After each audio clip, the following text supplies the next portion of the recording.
ಇನ್ನು ಕಾಂಗ್ರೆಸ್ ಈಗಾಗಲೇ ಕಾನೂನು ಸಮರಕ್ಕೆ ಸಿದ್ಧತೆಯನ್ನು ಮಾಡಿಕೊಳ್ತಾ ಇದೆ.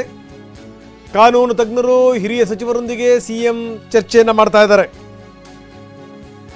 ಮುಂದಿನ ಕಾನೂನು ಹೋರಾಟದ ಬಗ್ಗೆನೂ ಕೂಡ ಸಮಾಲೋಚನೆಯನ್ನು ನಡೆಸಲಾಗ್ತಾ ಇದೆ. ಯಾಕಂದರೆ ಎಕ್ಸ್ಪೆಕ್ಟೆಡ್ ಇದು ಬಿ ಆರ್ ಪಾಟೀಲ್ ಹೇಳ್ದಂಗೆ.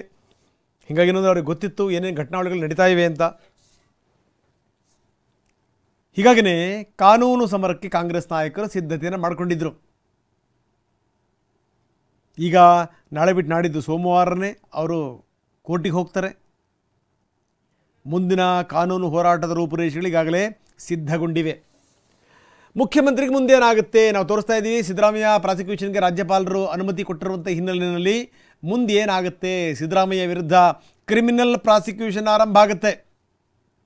ಗ್ರಾಫಿಕ್ಸ್ ಮುಖಾಂತರ ನಾವು ನಿಮಗೆ ತೋರಿಸ್ತಾ ಇದ್ದೀವಿ. ಸಿದ್ದರಾಮಯ್ಯ ತನಿಖೆ ಅಥವಾ ಕೋರ್ಟ್ ವಿಚಾರಣೆಯನ್ನು ಎದುರಿಸಬೇಕಾಗತ್ತೆ.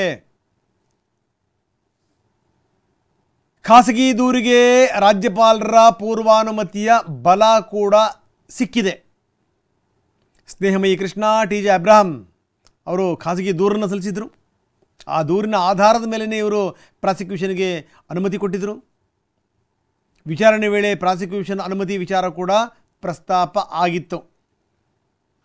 ಅನುಮತಿ ನೀಡಿರೋದ್ರಿಂದ ಕೋರ್ಟಿನ ಆದೇಶ ಬಹಳ ಮಹತ್ವ ಪಡ್ಕೊಳ್ಳುತ್ತೆ.